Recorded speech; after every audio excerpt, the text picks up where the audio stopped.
day, good day. This is Charles with the Exodus Logistics Learning Center, America's number one dispatcher and freight broker training.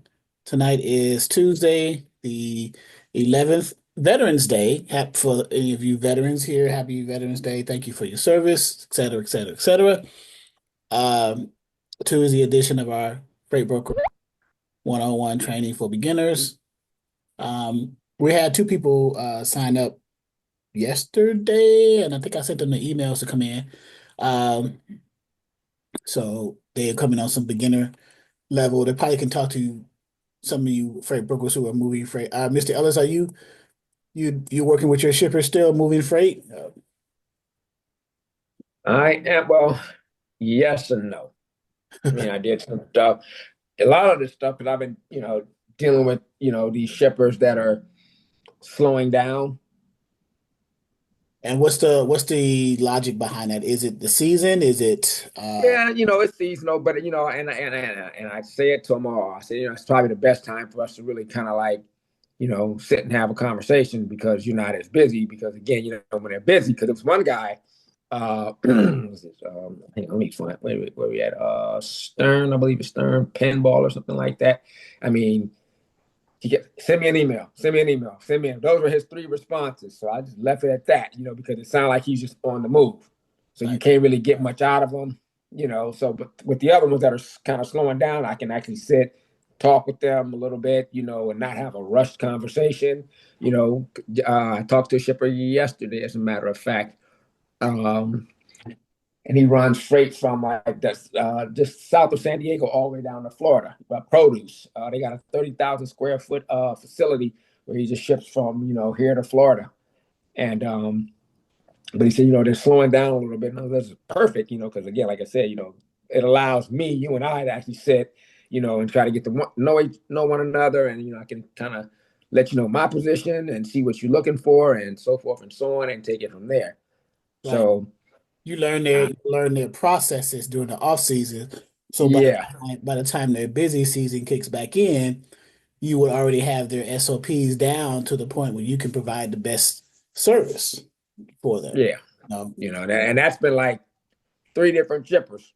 So I'm like, and I'm good with that, for now. It's like, because you see what you don't want, and I'm having to kind of keep reminding myself is to find yourself in a situation where, like I said, you're dealing with them when they're kind of like at their peak, and you don't necessarily know how they operate fully. They just assume that you know what you're doing because you're on the other end of the phone saying X, Y, and Z, and they basically putting their faith in you knowing what you're doing without necessarily knowing how they like to have things done.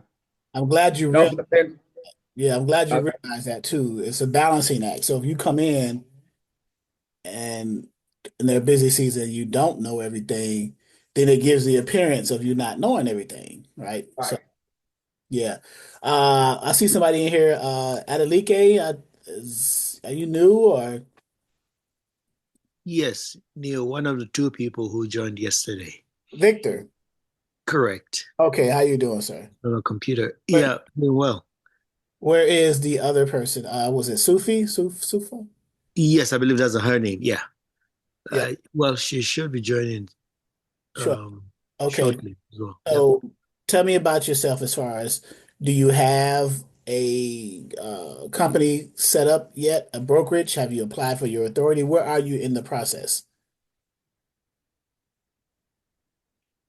Yeah, I'm gonna hold off for now. You're gonna wait for Sufi? Yes. Okay. So let me ask you this. Do you have any preliminary questions? Not at this time. I joined so I can what's the word here now? The expression. Yeah, get a feel of things. Okay, got you. Got you. Okay, no problem. So they joined yesterday. And then see someone else just came in. IKIS. I'm not sure who that is. IKIS. Who are you? IKIES, I guess. Ikes, I guess. Who is that person? Can you identify yourself, please? I'm trying to see who that is. I think that's the other person, but anyway, Mr. Ellis, So yeah, so with that particular shipper, it's good that you took that stance with them, learning their processes during their downtime, so that when their busy season comes, then you'll be prepared, better prepared. The one that ships from San Diego to Florida, how many shipments go in that lane? Is it so many per week, so much per month? Yeah, let me pull it up. Give me a second here. What do they do here? Where's he at? Dino's Produce. Because it's produce. Mhm. That's pretty seasonal. Coming out of California, produce. Yeah. Yeah, going. It's in yeah, a little south of San Diego, closer to Mexico. Okay, Let me see. FTLs 8 to 15 a week. well, that's not bad. Uh, Hmm. any back hauls or is just a straight line haul? Actually, you know what? I didn't ask him that, like I said, because it was just, I kept it casual as far as the conversation is concerned. Okay, Again, because like I said, he said it's slowing down a little bit, and like I said, we talked at length. I wanted to make sure that I ended the conversation, um, kind of on a high note, so to okay, speak. So I don't want to. I just kind of just let it just naturally occur. I should have, and that was one of the things that I should have asked. And I realized it after the fact. I was like, "Oh, I didn't even question him, ask him on back calls." But the good thing is, I can always call him back. right. You got that rapport. You know? How did the conversations? Well, how did you find the customer? What resource did you use? Was it a cold calling thing or was it Yeah, some? it's cold calling. Okay, and then you started the conversation, basically introducing yourself as the broker, the logistics provider, and you wanted to see what lanes they may have had Because available. actually, because what happened was actually I left a voicemail. Was it on Friday? It was a little late in the afternoon, but it's out here, so it's on the same time as me. But again, it wasn't late, like late in the afternoon. It was around maybe 2:45 ish. Because you got to go through all the automated stuff, and I got that part, and I spoke with somebody, and they put me through to his line, but it went to voicemail, so I left a voicemail on Friday and didn't hear back. So I made it a point to make sure I called him again yesterday. Um, but and that's how we picked up the conversation, basically. Okay, so you did the follow up. Okay, so Yeah. so for you individuals coming in as new individuals into the course, getting into brokering, what we're discussing is the point that you will come to where after you've gotten your business set up, right? Your LLC, your EIN, um, you establish your logistics company, you register your business in whatever state you're in. And then after you've applied for your broker license or broker authority, right? 'Cause so I'm saying this in steps of progression, one after the other, right? You're gonna create your company, start your business license, LLC, EIN, and then you're going to apply for a broker license or broker authority by first going to the FMCSA's website, doing the registration form, which is the online OP1 form. Let me show you what that is. So you're in that, if you're at that very beginning stage, this is the process that you would do. From FMCSA. FMCSA stands for Federal Motor Carrier Safety Administration. So this is for the very beginning person, right? That some people are in here listening to this now. Those of you who have already done this, you know, understand it and know the process. So the Federal Motor Carrier Safety Administration's website, which is this right here, fmcsa.dot.gov. If you want to go to a certain page within the website, then you will put a forward slash and whatever the name of that page is. In this case, we want to go to registration. So we would either put slash registration in here or we will just actually go from the website to the registration page, which is right here. From the registration page, because you are applying for a new broker authority or a broker license. So you will select apply for a new DOT MC number and or authority right there. From that point, it's going to take you to the login.gov registration page, right? So the URS, Unified Registration System, right? It used to be an old model to this, but now they have adopted the login.gov model. So you would have to create a login.gov username and password to get past this stage. Once you get past this stage, you will be taken to the digital version of what's called the OP1 form to apply for your authority. I'm going to show you the paper version of it on our website so that you can see what it looks like there.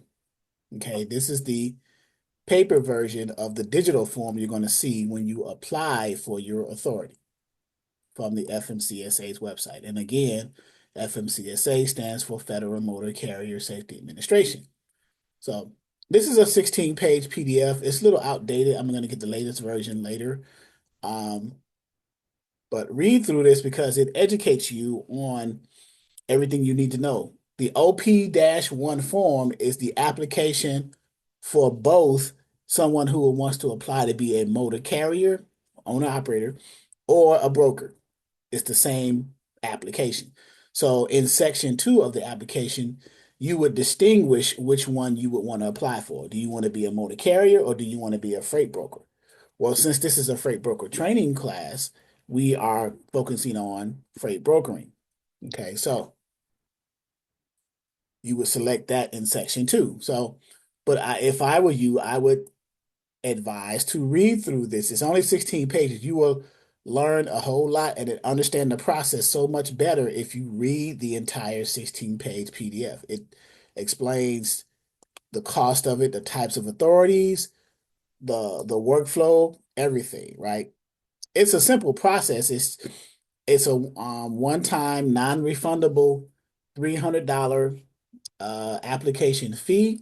It could be more than $300 if you select more than one authority type that you are applying for. For example, if you select it on the same application, if you select in that particular section, I think it's section 2, if you select you want to be a motor carrier as well as a freight broker, a motor carrier of property except household goods, and a broker of property except household goods, if you select both of them at the same time in the same application, then that's 2 selections you made. So that's 2 times $300. So that's $600, right? So you have to understand what that means. So most people, when they fill out the OP1 form, they are just selecting one option. So, but have there been people who selected multiple options on the same application? Of course there has.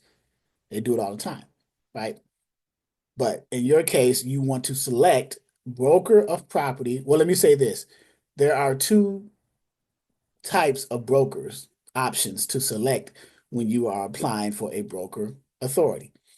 There is the broker of property except household goods, and then there's the broker of household goods. So right here explains that under section 2, the authority type, broker of property except household goods, and then broker of household goods. Those are the only 2 types under the broker category.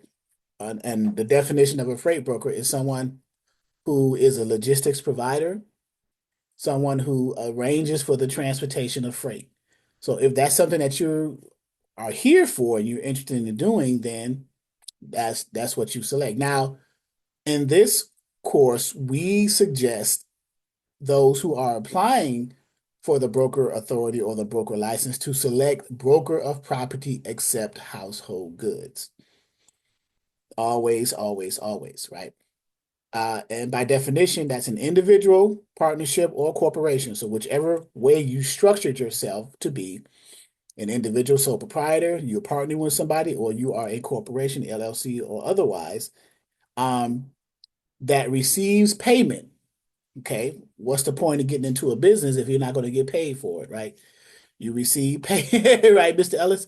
You receive payment for arranging the transportation of the property, excluding household goods, right? So you're putting together You're putting the two parties together. You are arranging for goods to be transported. You're not the one transporting it. You are arranging for that to happen. You're the middleman.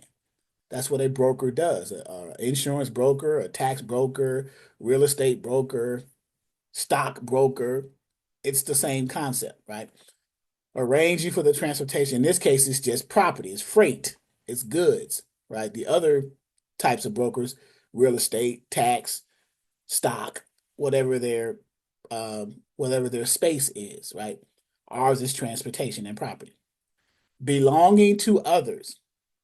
Well, the freight belongs to the shipper that made the product, shipping it to their customers who's purchased the product. So from shipper to receiver. And we're using authorized motor carriers to do that.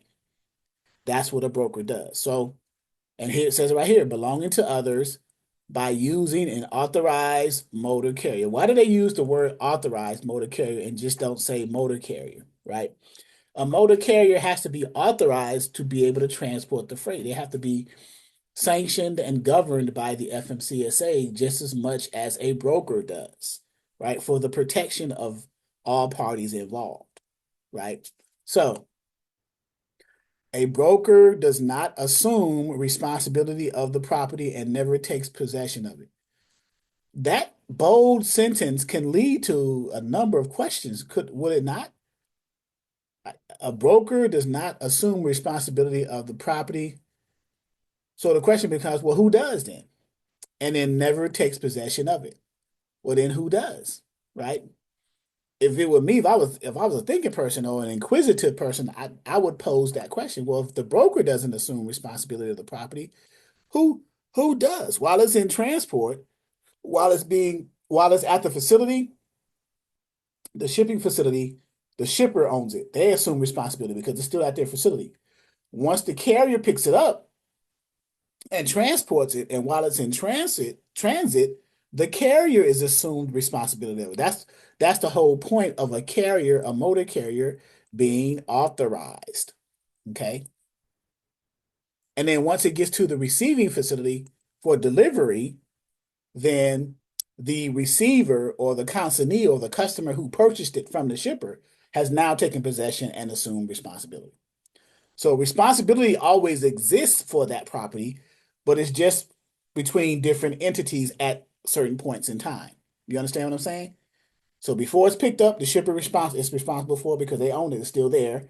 While it's in transit, it's the carrier.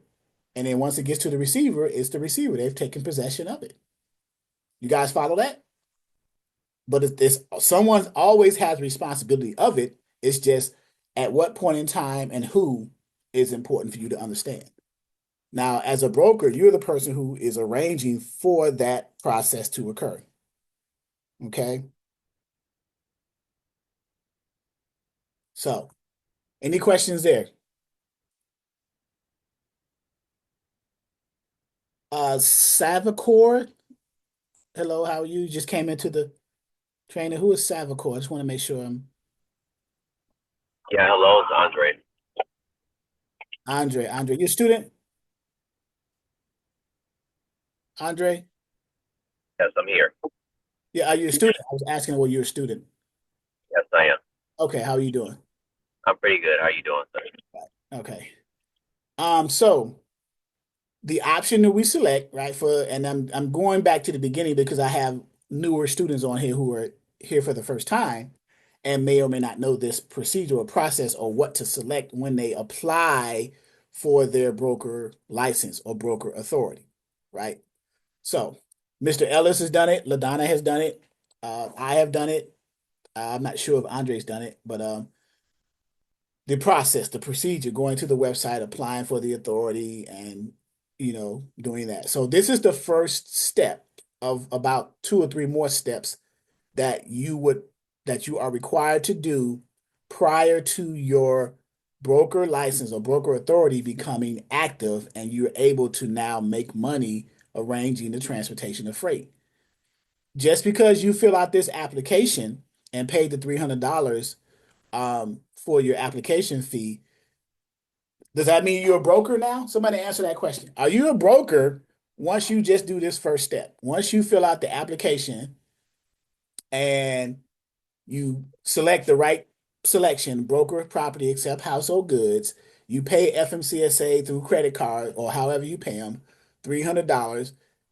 Are you a broker? Can you move freight? No, you cannot. No, you cannot. Who is that? Who is IKEys? Who's that just spoke? T. I'm sorry, I didn't hear you.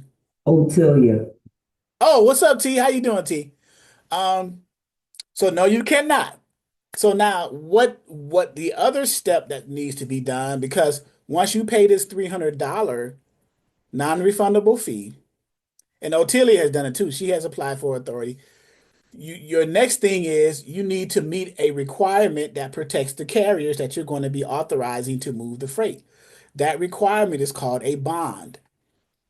Brokers are required to carry a certain amount of bond coverage. Uh, at this point in time, the amount is $75,000. The different bond types are the surety bond or the trust fund, one or the other, not both. The surety bond is a credit-based security instrument. The trust fund is more asset-based. Most new brokers, for whatever reason, it's mostly financial or budget, I should say, opt to take the surety bond option because they want to leverage their credit score in order to get a good rate, a low premium rate to have a $75,000 bond coverage. So they'll get with a bond company and say, hey, here's my credit score, qualify me. How much will my one-time annual premium be to have a $75,000 bond coverage? The premise is the better your credit score, the lower your premium will be. So for example, if you got like a 700 or better credit score, your bond requirement for that, I mean your bond premium for that $75,000 coverage could be like $1,000 or less, right? For that one time, that once a year thing. Some bond companies, if your bond amount is higher, they'll charge you like say $2,000 or $3,000, but they'll allow you to pay it monthly, right? But most bond companies you pay at one time if it's low enough to cover one time for the year, and you're covered for the year. And you have to renew it every year. It's an annual renewal for your bond. Okay. $75,000. Now that doesn't mean you have to have 75,000. It's like insurance. So some people get confused with this. It's like insurance. You don't have to have $75,000. You have to have a premium that covers you having $75,000. It's like insurance. You got an insurance, life insurance. You're paying so much per month to have a $500,000 coverage or $1 million coverage or whatever the amount you have for your insurance, your life insurance, car insurance, whatever, right? You don't have the amount of your insurance, but you have the amount to cover your premium. The same thing holds true with the bond requirement for a broker, right? So there's two types of bonds: the surety bond, credit based, trust fund, asset based. The surety bond, if you go with a bond company and you decide to take the surety bond option, most new brokers do this, then they will file. The bond company is responsible for filing with the FMCSA, telling the FMCSA that you are their client and you have met the bond requirement, and here is the form proving that you did that. The form for the surety bond is called the BMC-84. Okay. If you take the trust fund bond route, the form for the trust fund that the bond company will file with the FMCSA is the BMC-85. And again, most new brokerages will take the surety bond, the 84, the BMC 84. So after you do your application and after you do your bond, can you move freight? Are you a broker?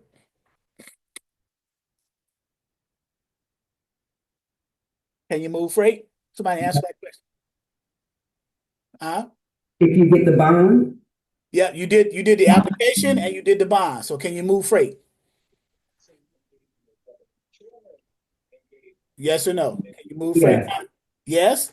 If you have the bond, You you have have you have your bond, you you have have your This is Oh, tricky. yeah, okay. Actually, no, it's not. Go ahead, because I say no. Okay, you say no. T says, so my question is, you applied for your authority with the FMCSA website. You did the application online, you paid $300. Boom. You got issued a DOT and MC number, but it's not active yet. You did the bond. You found a bond company. You did the surety bond instead of the trust fund. The bond company filed the BMC 84 with the FMCSA. So that step is done. So you got the application and the bond. So my question was, after those two things are done, are you a broker and can you move freight? And T said yes. Mr. Ellis says no. Anyone else? I think yes. Yes. Okay. Sufi says yes. Anyone else? The answer is no. Why, Mr. Ellis? Well, because one, you don't have your business established, you don't have an EIN number yet because you didn't address that. So if they got Oh, the no, well, EIN number, let me premise that again. Let me go back then. Those other things are already established. You've already established okay, your LLC, EIN, you set your business up, you registered everything. Your next step was to apply for your broker authority. So you did the application piece and the bond piece. So you've already got your LLC, EIN. That's already been done. okay, okay. So now, can you broker after doing the application and getting a bond? Yes or no? BOC3 US or Mhm. UCR? So, so answer my question first. Can with just No, the you're a broker, but you can't necessarily move freight.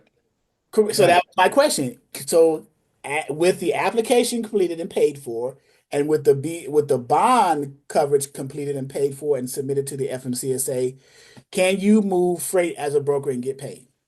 No, No, you need because your UCR. you Okay. need your authority. Well, You have Your authority is authority your there. so part of getting your authority is your bond. involves certain things, one of which was the application itself, letting the FMCSA know, hey, look at me, I'm applying to be a broker, and here's my application and my $300 showing you that. Okay, that was step one. So now the FMCSA knows who you are, right? Number two, you met the bond requirement, right? You decided to go with the surety bond. So you met that. So at that point, I asked the question, can you broker now that you've met those two requirements? And most of you said no. Because what's missing for your authority to become active? What's missing? What other it's two more things. What's missing? Two more things are missing before your authority can become active. Can someone help me?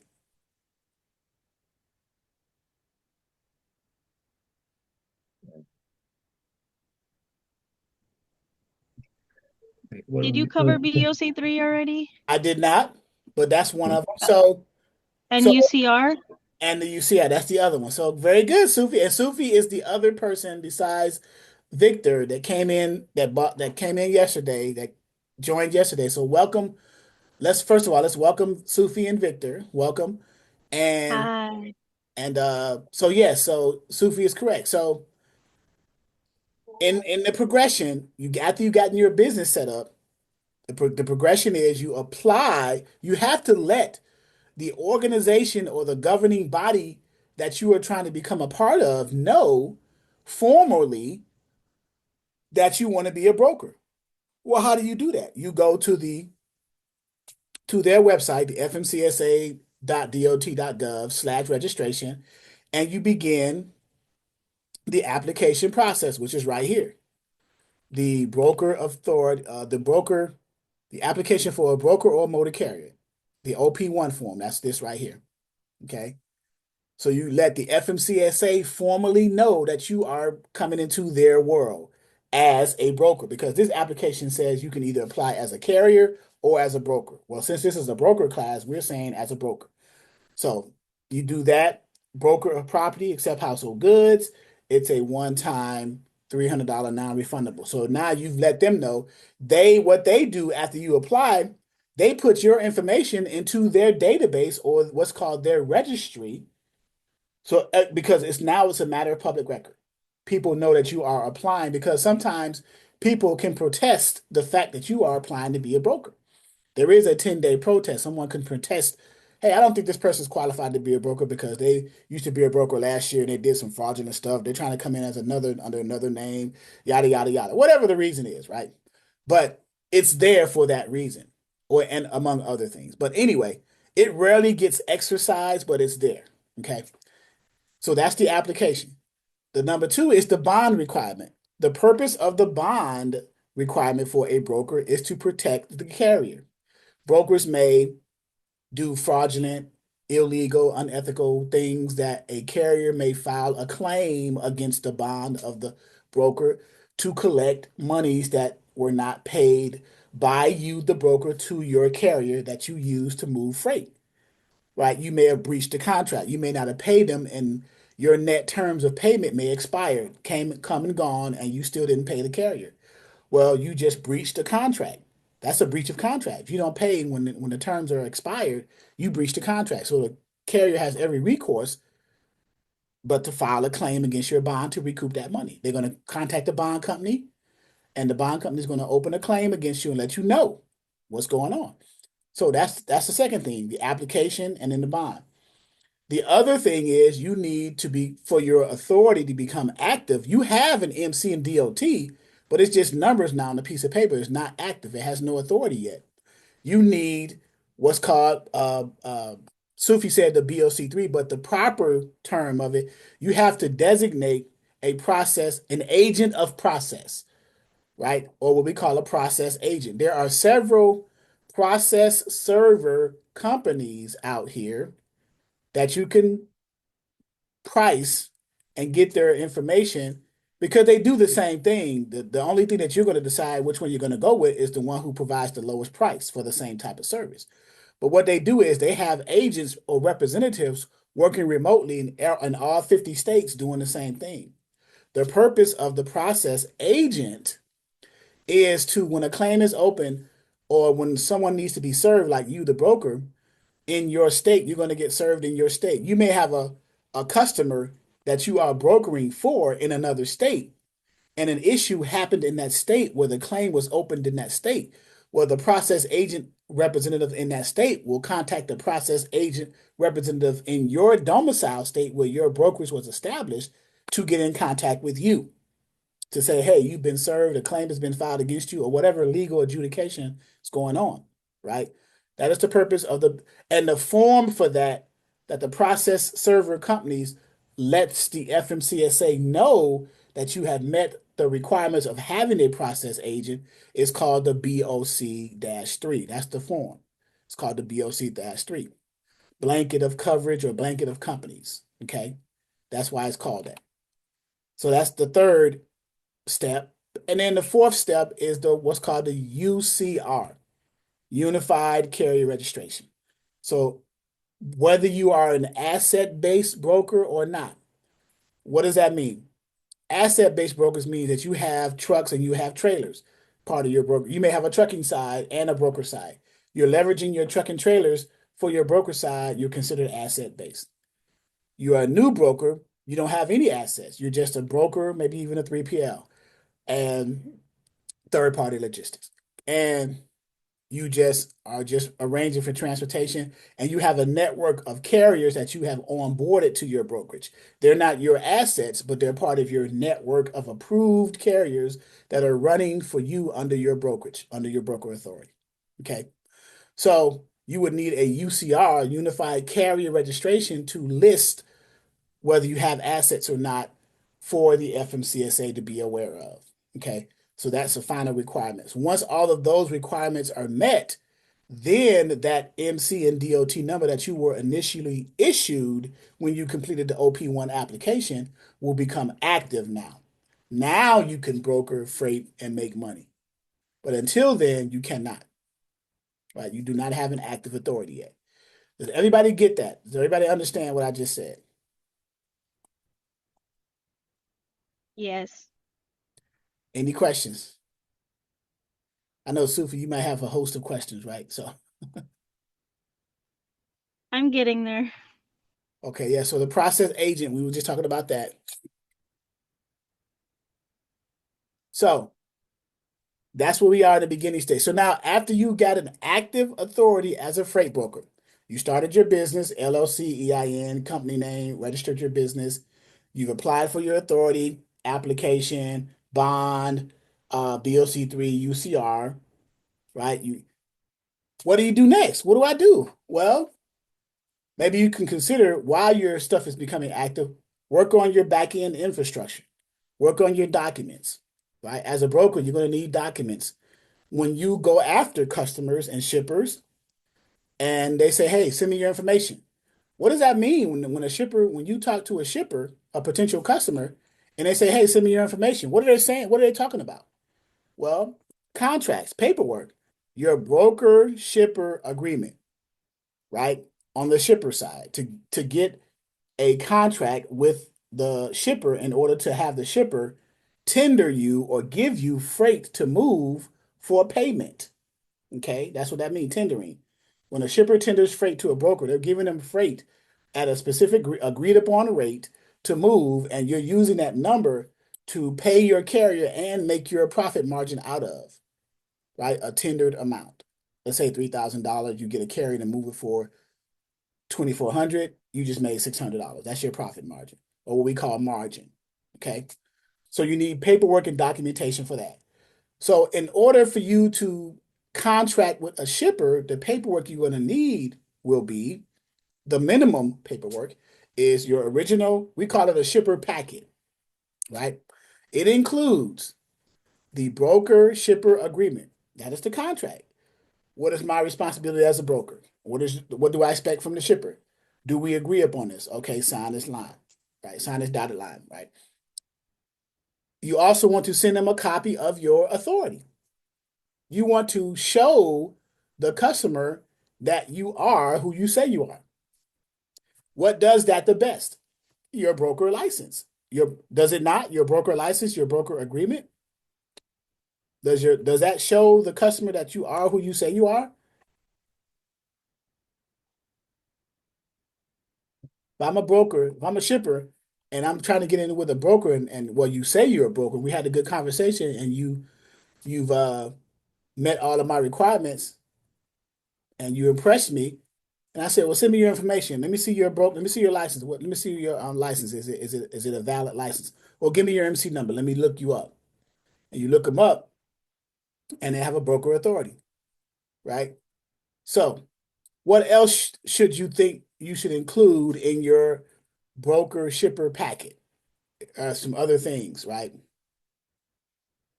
You got your broker shipper agreement. You got a copy of your broker license or your broker authority. Um, Maybe a certificate of insurance, definitely a W-9 for your company for tax purposes, right? Those are minimum requirements. You could fluff it up. I don't suggest fluffing up a packet to a shipper because they get an influx of this all day from different angles. So the bigger your packet, the more likely it's going to go to file 13. You guys know what file 13 is, right? That's the trash can. So so yeah. So you got to be careful with that. So just give them the bare minimum what they ask for. The broker agreement, the broker shipper agreement, my license proving that I say who I am, certificate of insurance, W-9, maybe a profile of the company, who the members are, what their roles and things like that. And then that's about it, right? So that's remember, as a broker, you have two people you're dealing with. You're dealing with the shippers to get the loads from, and you're dealing with the carriers that's going to move your loads for you so you can make your profit margin. Okay. You're getting the money from the shipper to pay the carrier to move the loads and to make your profit margin. So the paperwork for the shipper was what we just mentioned. Now that you have to get with the carriers now. So now you have to do a broker carrier packet. We just did a broker shipper packet. So it stands to reason we need a broker carrier packet as well, right? That that could include or should include. Let me show you what it looks like because it's in our back office. Speaking of which, Victor and Sufi, have you guys gotten access to the portal yet and started navigating back here? Yes. Okay, good. Yes, Going me through the too. modules and stuff like that. The modules are pretty much the meat of the trainings, but packet types. So what we're just talking about right here. We did the broker shipper packet. Now I'm going to scroll down to the broker carrier packet. So the broker carrier packet, just like the broker shipper packet, should have a broker carrier agreement. That's the contract between you and the carrier. What are the roles and the responsibilities of the broker? What are the roles and the responsibilities of the carrier? And how do those two come together? And it's verbiage in here. We have it in a PDF and a Word version. You download the Word version. These are templates. You can download the Word version, install it on your computer, edit it to your liking. It's just a starting point for you, right? To help you out. So the broker carrier packet. Then you would need a carrier profile. Now we're talking about you, the broker, and the carrier that's going to be transporting your customers or shippers' freight. Carrier profile, some basic information about the carrier, who the driver is, truck and trailer number, if they have factoring, who their dispatcher may be, things of that nature. And you'll learn it as you go, right? You can enhance this, you can add to, take away. It's a template, right? So, and then as a broker, in order for you to correctly qualify or vet a carrier, you wouldn't, just like the shipper needed something from you, you need something from the carrier in order to qualify. You don't want a carrier transporting your shipper's freight who is not qualified to do so. Does that make sense? Why would you give your customers $1 million freight or whatever the value of it is to a carrier who is not authorized or qualified to transport it? You know how long you'll be brokering once that's discovered? Not very long. So that's the whole purpose of you, the broker, vetting and qualifying carriers. Now, has there been cases where we have even vetted and qualified carriers, but still goofy stuff still happened? Of course there has been. They slip through the cracks, right? But you still have protections in place you still have a system in place to help you with that, right? So the first thing you would need a copy of from the carrier, just like the shipper needed to see your authority, well, you want to see the carrier's authority, their MC authority, that says that they are authorized to transport freight for a fee across the interstate lines, right? They have an MC and a DOT. And this is what one looks like. This is a sample. Okay. It even says it right here. So if you notice, the authority paperwork looks the same for the broker and the carrier. The difference is the verbiage. Carriers have certificates. Brokers have license. It says a license on here. So if you see one that says a certificate, it's a carrier. If you see someone that says a license, it's a broker. So if you're trying to onboard someone you think is a carrier and they send you a copy of their carrier authority, but it says license, they're not a carrier. They're a broker. So you need to say, okay, wait a minute, we can't work with you. You're a broker. And you send me a copy of a broker authority, not a carrier authority. So that's a clue right there and a hint. So you need to see a copy of their certificate of insurance. You want to make sure that they have enough insurance to cover what they have the authority to transport. That makes sense? Enough insurance to cover what they have the authority to transport, right? The two main parts on the policy are cargo and liability. Carriers generally carry $1 million in liability coverage and 100,000 in cargo coverage. Typically, the standard minimums. It could be more, but the minimums are $1 million liability and 100,000 cargo.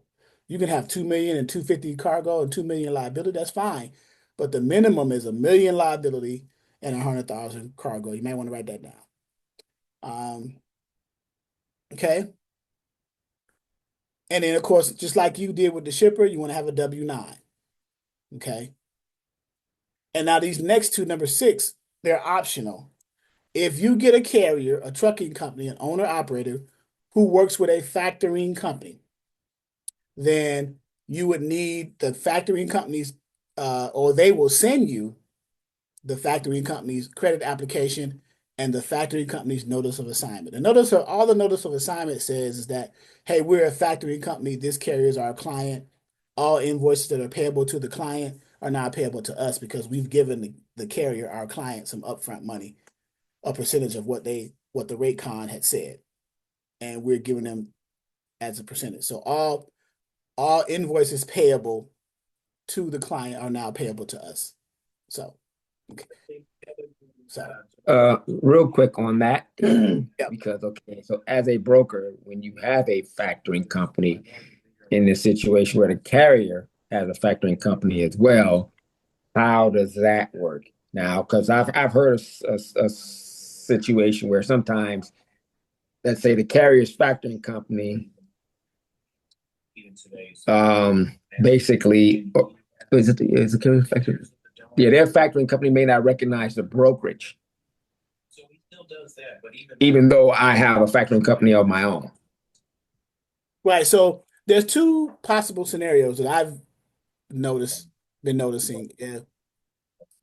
If the carrier's factoring company's percentage is lower or cheaper than the broker's factoring company, then they're going to go with the one with the lower percentage, number one, Right. whether it's on the carrier side or the broker side. Number two, both factoring company agents representatives can work with each other. They can work hand in hand to work with the deal. The broker's factoring company could communicate with the carrier's factoring company and say, "Hey, this is how we want to handle this. We're tendering this freight, or we're moving this freight. We have a rate con, we have a POD. This is how we want to do it." And then they'll decide how to do that. Now they will have to talk to each other. The carrier will be out of the equation because they're being represented by the factoring company, but the broker side will still have to stay in that equation. Even though they're being represented by a factoring company, they are the broker. They control the freight. So they can't be out of the equation. Okay. But typically the first option is usually selected, the one where whoever percentage is less charging to the carrier or to the broker, that's the one you go with. So because some factoring companies contracts allow, I guess you would say, partnerships, if you will, or ad hoc partnerships with other factoring companies on the carrier side. So, okay, great question. I went into AI technology too. For those of you who are new, just typed in ChatGPT and typed in, what did I type in? Let me go to the top and see what I typed. Oh, as a freight broker, what are some strategies to get shippers and customers, right? So they said, excellent question.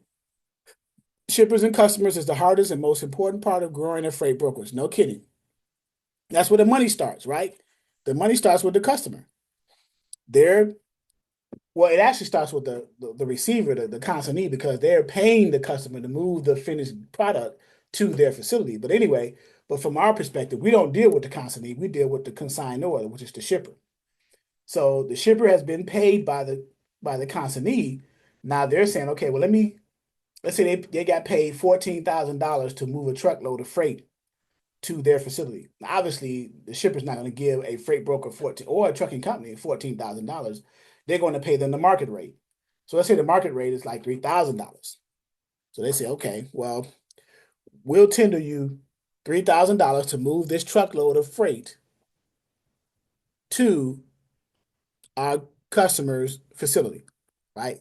So to get a customer, obviously you got to build a strong foundation. Define your niche. Well, what is that niche or niche? Your specialty, right? So some people say niches make riches, right? But some people say, well, I just want to get my first shipper. I don't care what industry it in or market it in. I just want to get my first shipper and get my feet wet. Okay, that's fine too. You have the choice.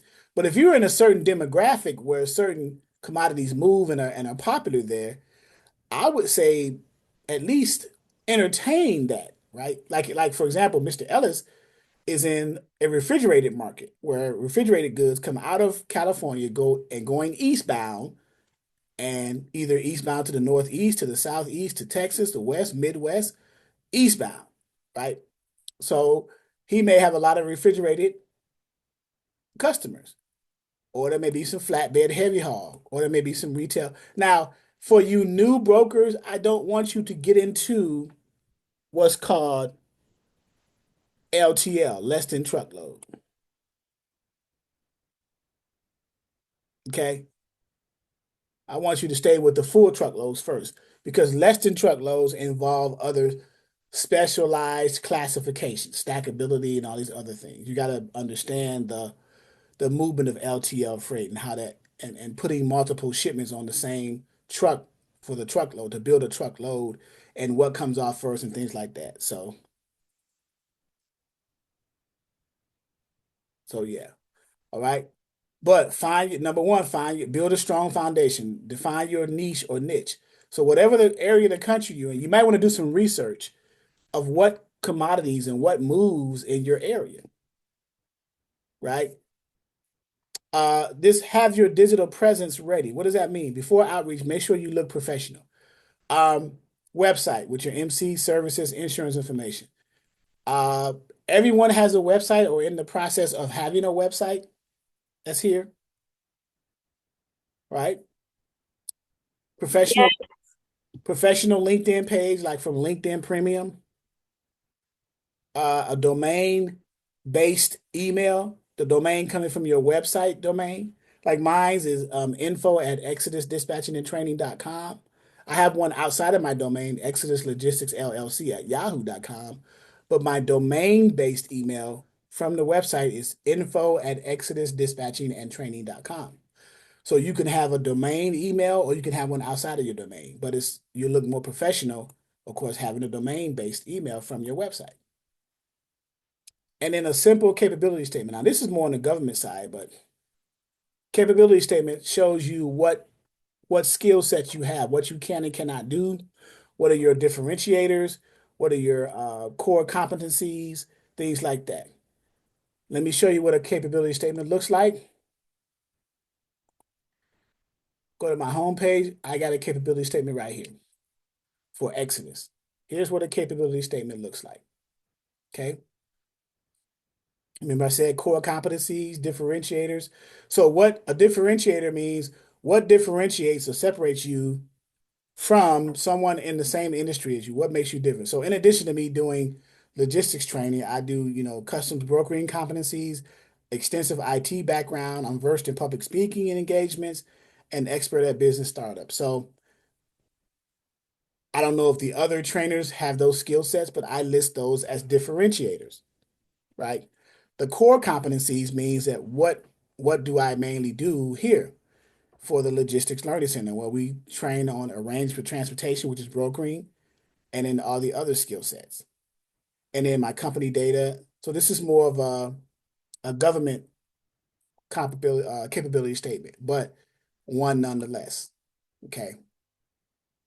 So any questions so far?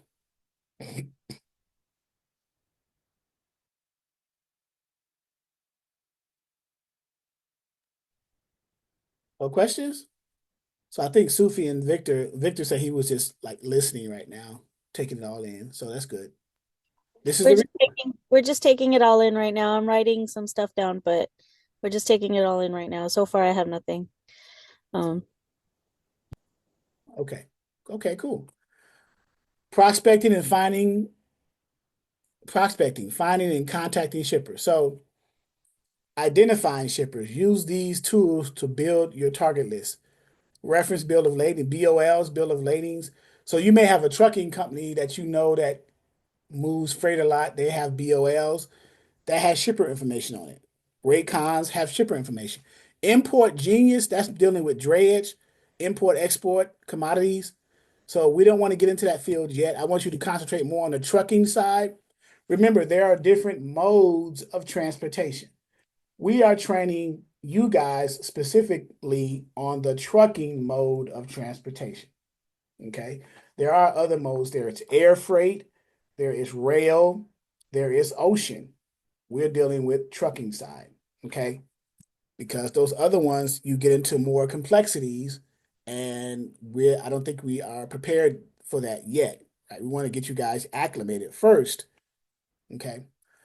Thomas Net, we have it back here. Manta, Yellow Pages, Zoom Info. These are shipping and manufacturing distributors. So let me show you in our resources what we have. If those of you who just joined, I don't know if you went to our resources back here that we have.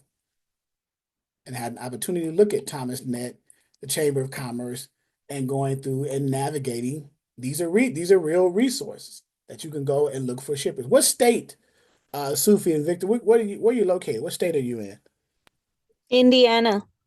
Oh yeah, Naptown. That's right. So let's see. Let me look up Indianapolis. Yeah, there, right there, Indianapolis. So you got the states listed down here at the bottom, and then you have the popular cities at the top. Popular cities right here, and Indianapolis is listed as one. Okay, so you look at Indianapolis, and you can go to their Chamber of Commerce website right here, and then most websites has a membership directory or a members directory, right? And that's where you look up the different industries, right, to see what like manufacturing and industrial, that's more related to what we're looking at, manufacturing, especially from a broker's perspective. If you find manufacturing under that, then you'll say, okay, we can look up the different manufacturers in Indianapolis and contact them as a starting point, right? So meet your membership overview. And you got members directory. You want to find the members directory in the site. So let me show you mine, for example. So we got the membership tools because most of them should have a members directory. So let's go back to Virginia. I'm in the Hampton Roads area. I'm in Norfolk, uh, Virginia area out here by the military bases. So let's see if it has it in the major cities, and it doesn't. So I'll go down to Virginia right here. And then again, there's a lot of counties in Virginia, so it should be in alphabetical order. It probably isn't, but Hampton Roads. I'm in the Hampton Roads area. Okay, so I'll look at the Hampton Roads Chamber of Commerce, and it should have a membership directory right here. That's if yours does not, you'll be hard pressed to find it, but that's what you want to look for, the members directory, because within the members directory for shippers, you want to look in the industry in that members directory that relates to what you're trying to broker for. Well, we want to broker on general freight and goods, right? We're going after shippers. So let's say out of all of these, we'll say we got construction, we got government stuff. Here we go. Industrial and manufacturing. That's close to what we want to broker. That's goods because industrial manufacturing, those products, those finished goods are going to want to be shipped out to those customers, right or wrong, right? So you could probably look in other industries, but the closest one to you as a broker in the members directory is something that's industrial or manufacturing or shipping related, right? Now, in this area, we have a lot of shipbuilding. We do a lot of repairs on like for example, down here, maritime. This is a huge maritime area. So we do a lot of shipbuilding, ship repairs and stuff like that, right? So uh, right here we have food manufacturers, electric motors. So you can decide which way where you want to go with it, and you can just choose. Let's say food manufacturers. Okay, so we'll select food manufacturers, and what we're doing, we're searching for shippers, right? So we got Bluebell. You guys heard of Bluebell ice cream, Bluebell Creameries. We got that here. We got Avocado, which is an avocado producing plant. And you can just visit their website, contact them, ask to speak to the people in charge of transportation or logistics. So you start the process there, right? You go to the resource and then it leads you to the location and you contact the people, go to their website maybe. It may list the board of directors on the website. You see who the person is in charge of logistics or transportation. So this is one of the methods that you can target customers in, right? So like Mr. Ellis, you're in California, right? Um, see what major city you're near. You're near Los Angeles, correct? Yeah, well, LA is the county. I'm in the city called Torrance, but yeah, So it's in Los Angeles. LA County. But So yeah, yeah, just put Los Angeles. Los Angeles and in Los Angeles area Chamber of Commerce, West Los Angeles Chamber of Commerce. So I think the closest one will probably be the Los Let Angeles me one. see. No, so here, let me see. I'll tell you So, right now. so the It's the- Japanese and the Chinese have their own chamber of commerce in LA, Yeah, well, okay, because they got cities like Chinatown, Little Chinatown. Japan, Little Haiti. They got all these little different little sections where like it's predominantly like a particular demographic. They got businesses set up in those areas, and it's kind of like predominantly those type of communities. Um, so like I said, so for example, let me see, where would I be closest to me? Or actually, they're kind of all like so, like Hollywood, that's further north. Century City's a little bit north. Century City, that's all West LA. Century City, West Los Angeles, that's all West LA. Crenshaw is a little east. But then Crenshaw is a boulevard. It runs literally all the way damn near through Hollywood, all the way back up into like Palos Verdes, which is on the complete opposite end. And I'm kind of in between Palos. Well, yeah, I'm a part of the South Bay, which is like close to Palos Verdes, depending on what part of Torrance you go to. Right. But I'm not that far from any of that. I'll select Los Angeles Area Chamber of Commerce, Yeah, so you can just and let's go to their website and see if they have a members directory, right? So let's see. So navigating different, here's the menu. So let's click the menu and membership right there. So let's click the plus sign on the membership and see if they have some kind of, here we go, member directory. So the same thing. So we go to the member directory, okay? And then it should open up for different industries, and it does, right? It's all these different industries. You can put it, you can select it by a business category. You can go, so we have a whole host of categories. So let's select something that's maybe transportation related, manufacturing, perhaps. Right here, consultants, manufacturers. Let's scroll down. You can actually type it in there too, but I just want to scroll down and see. There's a whole lot of because Los Angeles is huge. So I'm going to scroll down to maybe manufacturer. Here we go. So manufacturer, you can just do a general manufacturers, or you can have a specific manufacturer like aerospace, candles. So that'll be where your niche will be, right? Wholesale and manufacturers, or just let's just say general manufacturers and see what we get, right? So we got all these different manufacturers: OSI, Bobrick, Washroom Equipment, BYD, Leaf Lab. So you have different options to look at, and then you can view the information. You can go to their website, and here we go, some contact information: the address, the phone number, the website, and then your starting point. So that's a good starting point, right? And we just went into the manufacturing industry. We can do industrial. We can do uh, anything in this. You can type it in by text. Let's see, industrial maybe. They have an industrial category, perhaps. Okay, industrial. I typed it in. I hit search, and it came up. So that's a method that we use using our resource in the back office. And well, one of the resources, which is the national. This is the National Chamber of Commerce. We have IndustryNet, we have ThomasNet. Hunter.io is if you have someone's email, you put the email in to the system and it finds you, it gives you the contact of the most recent person responsible for transportation and things like that. So that's a service as well. ThomasNet, you look up the industry and it gives you the same concept right here, all the suppliers. And then you regions, you can do your state, like for example, California, Northern California. You're Southern California, right, Mr. Ellis? You can do Southern California and you search suppliers and they do the accept the terms. And then you just look up different manufacturers. California. The border between Northern and Southern California is Fresno. Once you get Fresno, that's the border between Northern and Southern California. So Fresno would be considered the last city of Northern California. Okay.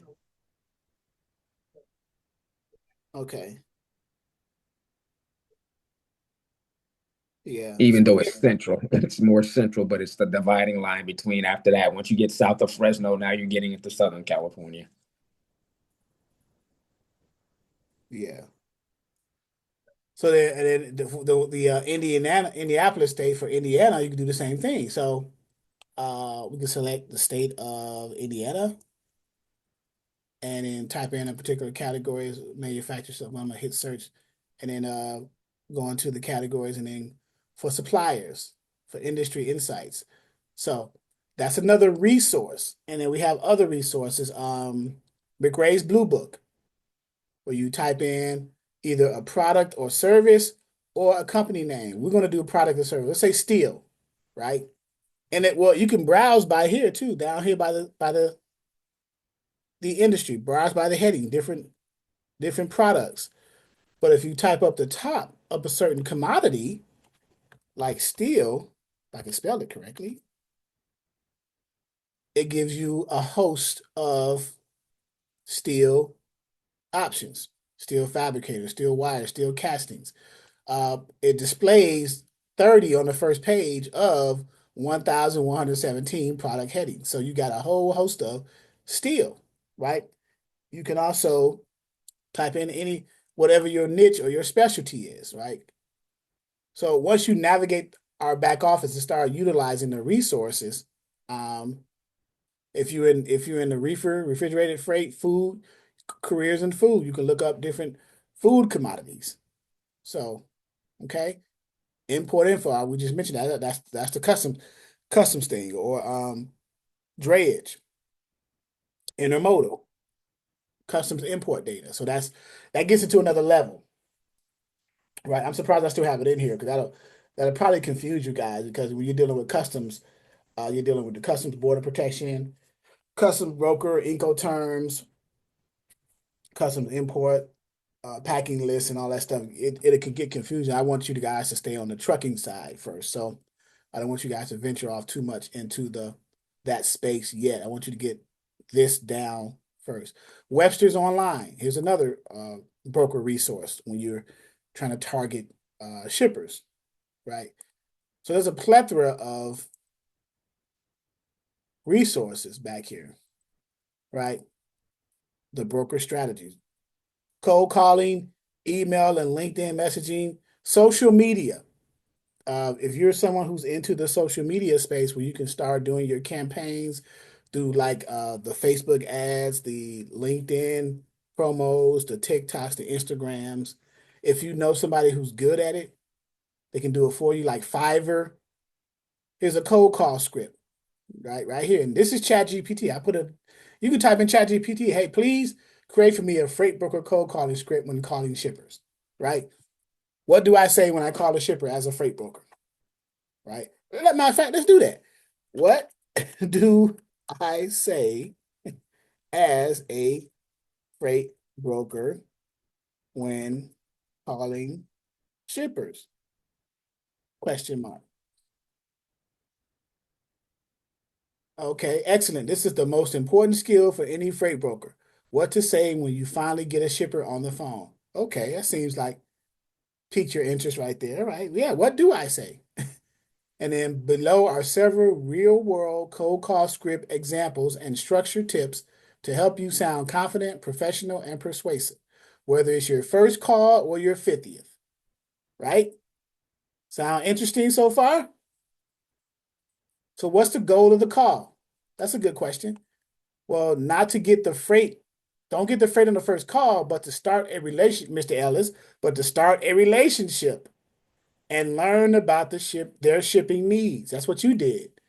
Start the relationship and learn about their shipping needs. Because once you do that, the freight is going to come, right?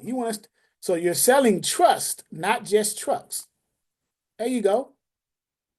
So the basic cold call framework, simple and proven. Step one. Hi, Bob. This is Charles. Oh, look, funny username Charles. That's my name, obviously. This is Charles from CM Freight Logistics. Look, Charles, and CM is my initials. That's crazy. I did not have this pre-prepared. You notice I typed it in, right? So the hi Bob or shipper. This is Charles from CM Freight Logistics. How are you today? And then wait for a quick response. Sound calm and friendly. Establish who you are and your value. I'm a freight broker specializing in, and then whatever your freight type is, flatbed, reefer, drive-in, for manufacturers and distributors in your region. I help companies like yours move freight reliably and cost effectively. Those are two terms shippers love to hear.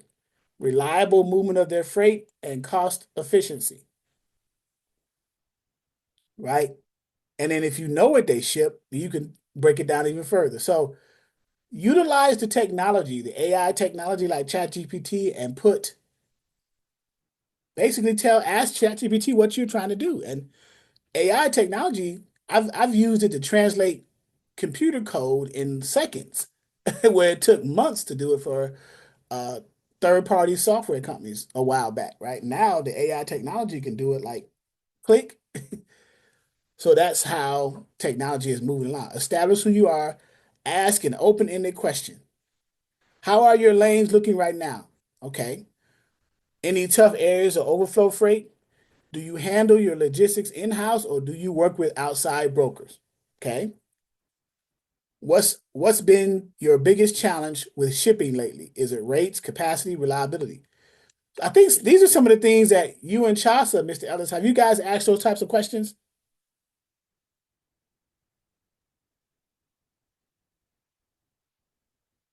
You're muted. You're muted. Oh, I'm sorry. I thought I was unmuted. My fault. Yeah. For the most part, a lot of it, again, it's a. I'm just speaking on my personal experiences. I play it by ear based upon the tone that I'm getting from the shipper. Because sometimes you don't get that far with them, just for any number of reasons. Like I said, they could be busy and they want you to call back, or like I was saying earlier, with just you and I, was just send me an email, send me an email, send me an email. But once you do have that conversation, me and Chasa, basically try to listen to what their needs are. And again, and utilizing the tone of how they answer the question, because that, yeah, we got, whatever, but sometimes the way it sounds lets you know that there's an opportunity there for you to possibly earn that business, because even though they have it, they may not necessarily be happy with it without you having to ask them whether or not they're happy with it. So it's kind of one of those things that's you get a feel for it, and I've just kind of learned that, when me and Chasa do these cold calls, sometimes it's just the two of us sometimes, and we get a chance to really like get a lot of calls in, and, have a conversation with some shippers at length, and, asking, again, what exactly, what she always says, listen to their pain if they have any. For the most part, most of the shippers that I spoke with, or actually none of them really had issues necessarily. Seemed pretty content with who they were working with, but still, I was able to kind of move the conversation forward in a way that I could still have an opportunity to somewhere down the line, get an opportunity to do business with them as well. So, but yeah, that's always a question that you definitely want to ask. But again, also just try to hear because they can tell you without you necessarily asking, like if they're having an issue with, whatever it may be, like if it's capacity or the rates, it can be anything, but again, the script here is something that you can use and kind of tailor it to where you want to, however you speak, to where it doesn't sound like you're just reading from a script. And that's another thing too that we also talk about too. You want to sound as natural as possible. Just like with the shipper I was talking to yesterday, like I said, it was just more of a casual conversation, but it involved shipping at the same time. I didn't come across as a salesman. Right. There you go. Very good. Anyone else have any questions? Someone type something in the chat. What should we do if they ask, who have you worked with or how much experience do you have as a broker? That's a good question. Have you ever been presented that, Mr. Ellis? What should we do if they ask, who have you worked with or how much experience do you have as a new broker? I have not, but I would say you can be honest, but there's a way you can be honest where they can feel comfortable with the fact that you aren't experienced with moving a lot of freight, and sometimes, again, if it were me, and again, depending on, again, I'm listening to the tone. If it sounds like they're irritated necessarily, then again, even that's even more of a reason for you to be even more honest with them, because sometimes that could be the thing that actually gets you that shipper. Just the fact that you're being honest with them, Right. because at the end of the day, and I always use this just with students too as well. It doesn't matter. Everybody has a day one. Guy can been doing it for 30 years. He had a very first day. You don't Yeah. you don't come you don't come in with 10 years experience. So somebody's got to give you the opportunity. Now, whether or not they are willing to be the one to do that, but at least again, within that conversation, you can kind of hear whether or not they would even trust you with the fact that, oh, okay, you know what, at least because that's the biggest thing right there. Trust, like you're saying, you're earning trust, and the fact that you're telling me, no, I'm fairly new at this. I've been around, I've had a company for, however many years. It's just that, just because of the market and just my timing coming in, it's a little bit more difficult to get shippers. So, but I study, and I know what the process is like, and I have a team and I have references that I can go to if I ever experience any type of hang up that would, Yeah. possibly cause a hiccup for me moving your freight. All I'm asking for is an opportunity. Would you be willing to give me that? What would it take for you to give me an opportunity? If it takes me, I can't say I can, move your load for you, without a cost, because I'm not the person that's actually doing that. But what I can do for you is just give me, an opportunity to just try one load. It doesn't have to be anything major. It can be a short run. I just want the opportunity to show you that, I am capable of this. And, if you like that, then you can just, spoon feed me a little bit here and there until you feel that you can trust me enough to do some of your bigger stuff. Right. So, and that's what shippers will do. They just because you win a shipper, it's not going to open up the floodgates of shipments. They're going to test you out with like one or two loads just to see your process and how you handle that, right? Before they give you, everything. Have you had that experience, Mr. Ellis? Yeah. I'll tell you, this is what what I had to kind of get situated. And it had nothing to do with moving the load. The load was fine. That was not even an issue. So what became an issue was my factoring company, because they further the paperwork, the way it's, way that information is put in, whether it's something that came from the shipper, that might, okay, well, we can't go back and purchase this because the numbers on here, even though we know what that means, it doesn't specifically state on here what the actual rate is, not the cents per mile, yada, yada, yada, yada, yada. They need to see that plus an actual dollar amount that is to be paid to both the carrier and to the broker, so they know how to purchase it. And then also they had a new, they added a different, what did they added tank as a, for the ACH payment processing. Okay. That was a headache. I must have aged 10 years in a week dealing with that. And finally got it, finally got it squared away. But I was like, how hard could this be? But, it could have just been things like that happened to me. I'm not trying to be discouraging to anybody else on here or nothing like that. I'm just saying, but it's for some odd reason, stuff like that always gets in my way, But we finally got it figured out, and it's all good at that from here on out. But you know what I'm saying? But something like that, you got to make sure that that's in order, because again, what you don't want to end up having to do is moving a load, and based upon the fact that your factoring company issues payment, within same day or 24 hours, and then you get hung up on something like that. Well, guess what? That carrier still wants his money. That's true. That's correct. That's correct. And that means you may have to just take care of them out of pocket until the factoring company gets the situation and get reimbursed. But okay, that happens one time. So now what are you going to do? You're going to keep booking loads and constantly paying guys out of pocket and wait until your factoring company situation gets squared away to recoup your money? No, you're going to do what? Chill on booking loads until that's squared away and then pick it back up. So as for me, as a broker, do you wear many hats? Yes, you do. Yeah. Well, more than your head can handle. One head, but 8 hats. No, I said, I was and just like I said a couple of weeks ago, I said, like if you're doing this, like I said, but you're gonna realize this ain't something you can do by yourself. I don't care how smart you think you are, how well you communicate. So I'm glad you Right. mentioned that because we have some new students in here. Right. We want to give them a realistic real world perspective of what they are going to expect. Now, they may not incur the same experience that you have, Mr. Ellis, but at least they'll hear the possibility of something like that occurring and what their next steps will be. So, Well, yeah, if you're doing this, either like I said, if you are doing it on your own and you got somebody that's working with you, at least one other person, um, that'll save you some stress. um, or your next bet is to, while you're learning the ropes, work as an agent, um, get your feet wet that way.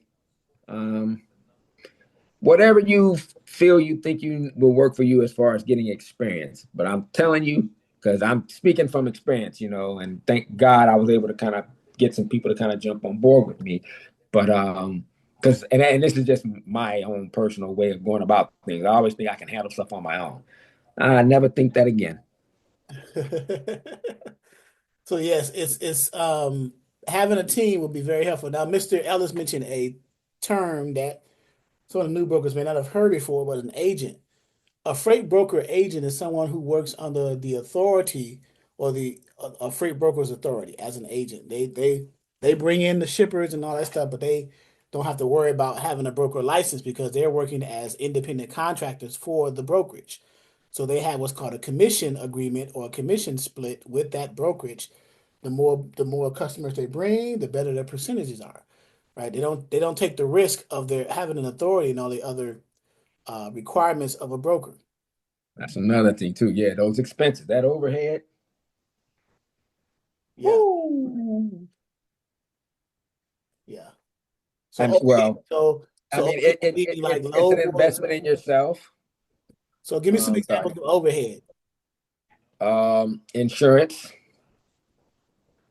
and depending on how many coverages you want on your insurance, your load boards, however many load boards, and not just load boards. And like you got different tiers of load board as a broker, and even though you're getting a broker load board, you may not be getting all the bells and whistles, as Sheldon put it.